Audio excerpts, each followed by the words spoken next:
Mike's Daily Podcast. Episode 1293. Okay, today is 1293. And my name is Mike Matthews. Welcome to Café Anyway, located somewhere in Podcastro Valley, Mont. We're at the last place on earth. And today we got Benita, the Disgruntled Fiddle Player, the Brewmaster. Plus, we got a couple segments for you today. We'll get to ridiculous random posts. We'll get to the Trump tweet thingy. Mike's Daily Podcast. And we'll get to the news segment called, what are we going to call it? Mike's Daily Podcast. I can't come up with the name for the news segment. Maybe it's because I found out I'm pregnant because I'm Arnold Schwarzenegger in a 1980s film where he got pregnant and everybody laughed and then we made him our governor. It made no sense, but Mike's Daily Podcast. California just had to do that. We had to make him our governor, the governator. And Mike's it was an interesting time. Daily I was actually gone Podcast for most of it. I was in Alabama. Yeah. And I want to let's get to ridiculous random posts right now at the moment. Ridiculous random post. Well, there's a guy I know I work with at the country station that I'm on the weekends. Did you listen? Country Crossroads Radio. I'm on every weekend from like 2 to 7 East Coast time. That's 11 to 4 West Coast time. And so figure that out if you're in the middle of the country. Extrapolate. So there's a guy I know, and he wrote this interesting post that I rather liked. He said, in this episode of things that I have an irrational hatred for on advertising, I submit to you the focus group commercials. You know, the ones where they try to convince us that these are real people, not actors, yet it's still an actor portrayal of a real person. See, it may be the real person, but they're still acting like they gotta, and they edit it to make it look the best possible way for the brand, whatever it is that they're advertising. Okay, I kind of ad-libbed a little there, adding to what he said, but back to what he says. I absolutely cannot stand the new Chevrolet commercials. I feel like the spokesperson is a smug little jerk, and the people in the focus group are the biggest idiots in the world. Nothing ridiculous about that. I completely agree. Look who just walked in. Hi, Mike. It's Benita the Rodeo Queen. How you doing? And to this Disgruntled Fiddle Player, tell you what. What? I think not only should we impeach Obama because he bugged and put all kinds of monitors inside Trump's tower, we should not replace Obamacare. And all the Democrats, they will have to go and serve whatever Republicans want. They gotta go serve them, become their servants, and bring it to them on a silver platter. Tell you what. Wait, you're saying all Democrats should become slaves? I'm saying, repeal Obamacare. Don't replace it. Rebuild it. And stop wiretapping Trump's tower. Tell you what. What? That's all I had to say. Mike, he's nuts. That's true. Look who else just walked in.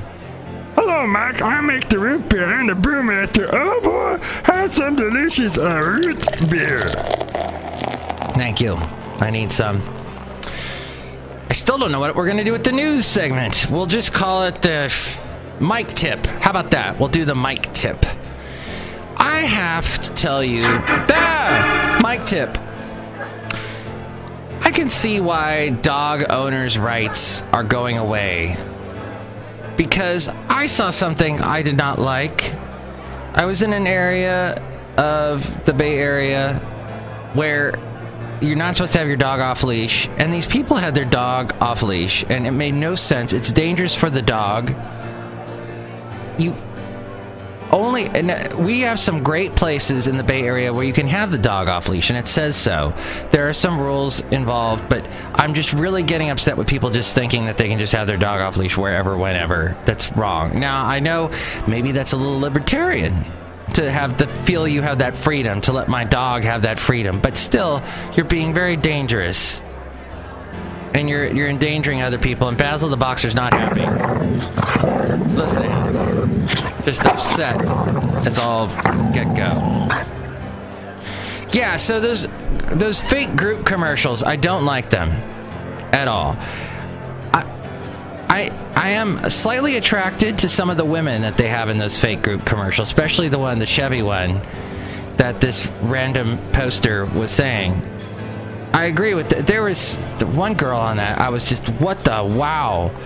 And they're supposed to be all normal, and you're supposed to agree that, you're supposed to buy in and believe that they're real. And they're not. Neither are the people. That was a joke. I was trying to make a joke about the woman who had something that wasn't real on her. Her hair was a weave. No, I don't. Who am I to judge, right? I smacked my head, by the way, my bald head, really hard against the garage door on Thursday. And what's nice about being 6 foot... Oh, by the way, I'm 6 foot again. I was 5'9" for a little while because Quest Diagnostics that did a physical on me. The really short girl that did the physical on me, she couldn't reach the top of my head to put the thing to measure my height. So I had to do it, and I obviously did it wrong because it said I was 5'9". And here's today's podcast picture. I'm 6 foot, damn it. And now Quest Diagnostics agrees and says I'm back to 6 foot. So thank you. The podcast picture today is not of my height. It's of the wonderful little area in San Francisco along the Embarcadero. It's sort of between the Exploratorium and the ferry building in this general area, this vicinity. And I love walking around. There's like a riverboat. And anyway, see that picture now at mikesdailypodcast.com. I have a lot of water pictures lately. I feel I'm retaining water, maybe. But I think that's a normal human thing, isn't it? All right, should we go? Let's do this. So this whole thing with Trump, with saying about his tower being, bugged. That's so crazy. Where does this end? I mean, he can blame Obama he's already blamed Obama for, Obamacare and messing up the country, and he inherited a mess. Let's go to that clip. I inherited a mess. It's a mess. And so now he's upset with Obama because maybe the leaks, all the leaks about his, going to Russia and everything. Because, yes, he loves Russia. I say it's better to get along with Russia than not. And if Russia helps us in the fight against ISIS, which is a major fight, and Islamic terrorism all over the world, right? Major fight, that's a good thing. Will I get along with them? I have no idea. He's a killer, though. Putin's a killer. A lot of killers. We got a lot of killers. Why, you think our country's so innocent? I don't know of any government leaders that are killers. Well, take a look at what we've done, too. But Trump, I thought he loved the WikiLeaks, especially all the leaks that came from Russia. WikiLeaks! I love WikiLeaks! That Julian Assange gave us. And I just have to play this clip from Elizabeth Warren. America elected Donald Trump. And yeah, the Russians helped. And yeah, the FBI director helped. And yeah, he lost the popular vote by 3 million votes. But we cannot let ourselves off the hook so easily. Not as progressives, not as Democrats. The excuses end now. And thank you, Elizabeth. And now the segment. The Royal Trump Tweet Decree. And now we return you to our regularly scheduled program with Mike Matthews. Well, his most recent one is thank you for the great rallies all across the country. Tremendous support. Make America great again. What the rallies with the women getting together going, hey, I hate this guy who's our president because he said that women are objects and that he can grab them wherever. I don't know when. And then his one before that, which was on March 5th, yesterday, was, who was it that secretly said to Russian president, tell Vladimir that after the election I'll have more flexibility? At Fox and Friends.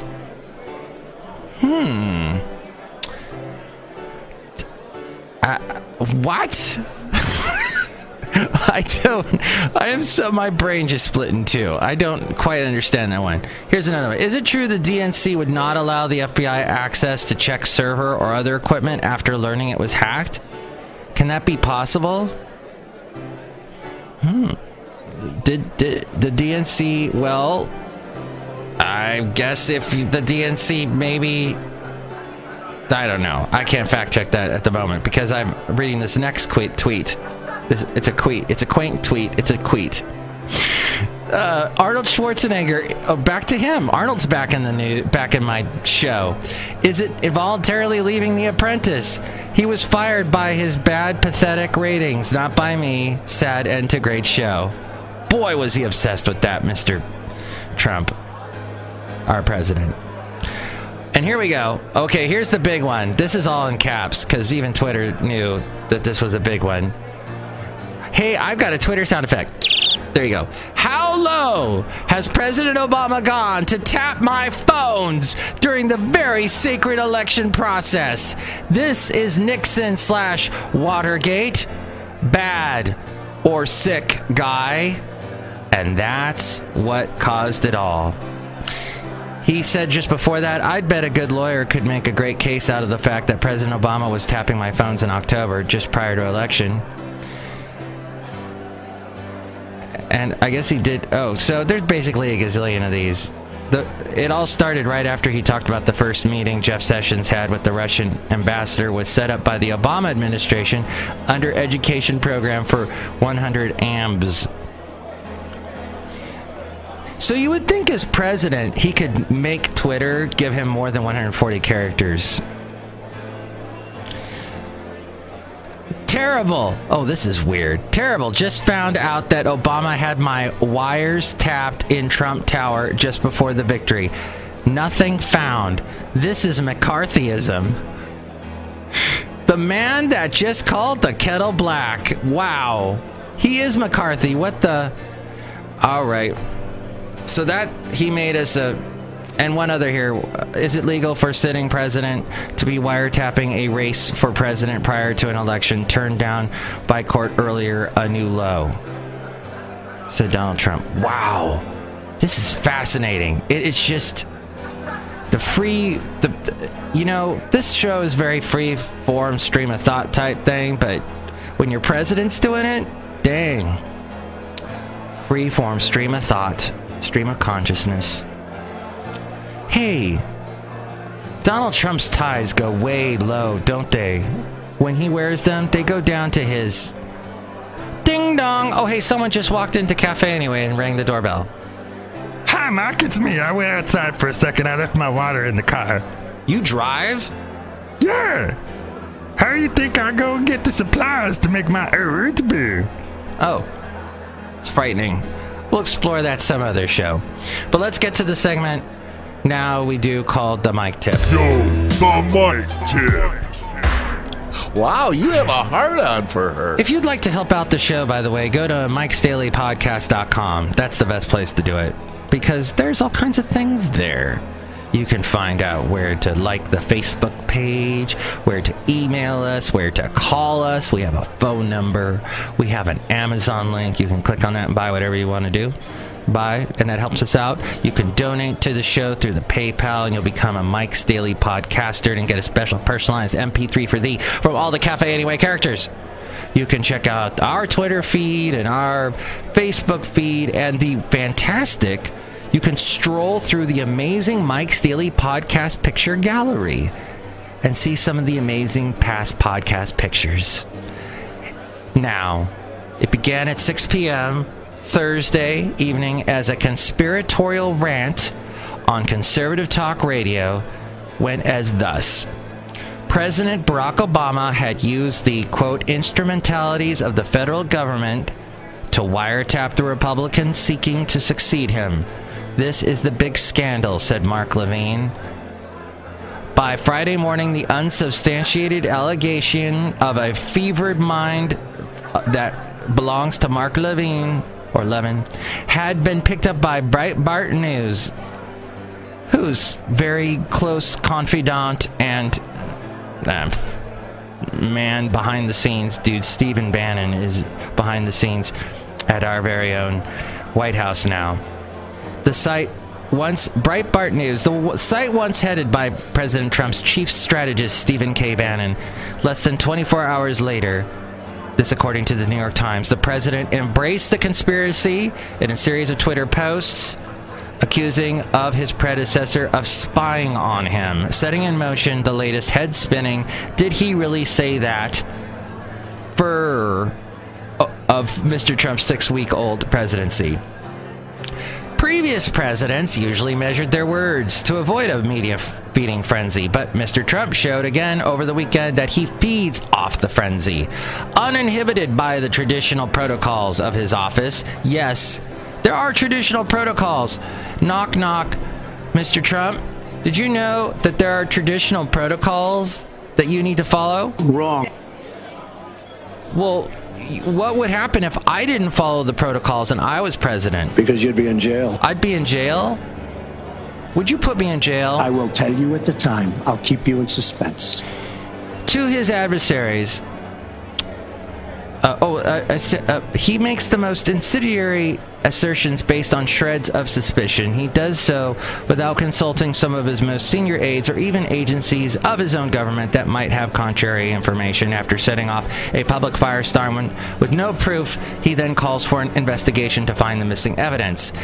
To his adversaries, Mr. Trump's bomb throwing seems like a calculated strategy to distract from another story he wants to avoid. In this case, they said on Sunday, he clearly wanted to turn the conversation away from Attorney General Jeff Sessions, who recused himself last week. We had a show called Recusal from any federal investigation into the Trump campaign's link with Russia in response to reports that he had met with Russia's ambassador during the presidential race. What's the deal? The Russian ambassador meets with everyone. He throws big parties. People go to parties. They've remarked often about his caviar. On the wonderful NPR show Wait, Wait, Don't Tell Me, this past weekend, one of the co-hosts, a writer, I forget who she writes for, but she said that she had had caviar with the Russian ambassador and had seen the ceiling. Yes, she said he has a wonderful ceiling. Make of that what you will. The audience of the Wait, Wait, Don't Tell Me studio certainly did. They were like, what? What are you saying? That's an odd guest. I don't know who that girl is on that show, on Wait, Wait, Don't Tell Me. She always says the most outlandish. But Mo Rocca was on.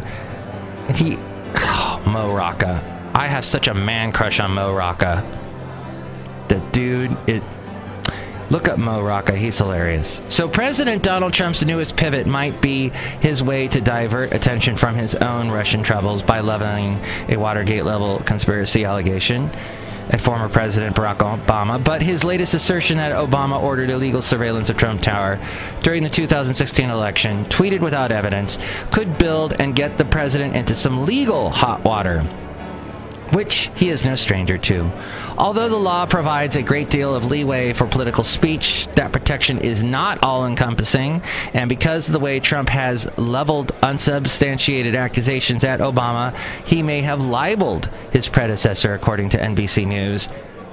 And Benjamin Seversky, who teaches defamation law at Fordham University Law School in New York, said he's basically stating that Mr. Obama committed crimes, and to state that somebody has committed a crime when it's false is clearly defamatory. The question is evidence of serious reckless disregard to send that case to a jury? I don't know what a court would decide on that, but there is some evidence of recklessness. It's difficult for public figures to win libel cases. Most courts rule against them because the assumption is that they have chosen to make their lives an open book, which means people will talk about them. But past Supreme Court cases have created a basic standard that seeks to answer two legal questions. Was the statement false? And did the person know it was false, or was he or she reckless about whether it was false? The answer to both questions must be yes, and that could be a difficult conclusion to draw. As we go outside a Café Anyway, we're bringing Mike's Daily Podcast somewhere in Podcastro Valley. Wiretap! This show's been Wiretap. I was doing this all in secret, and you listened in. I think the FBI should investigate you. Just kidding. Next show, we're going to bring you the wonderful Madame Rootabega, Valentino, and Bison Bentley. But I hope you enjoyed this one, 1293. I think this was great. It was a great show. It was good. I'm happy with it. Let's end it. Mike's Daily Podcast is written and produced and performed by Mike Matthews. His podcast is super easy to find. Download or listen to his show and read his blog at mikesdailypodcast.com. Email Mike now at mikesdailypodcast@gmail.com. See you tomorrow. Bye!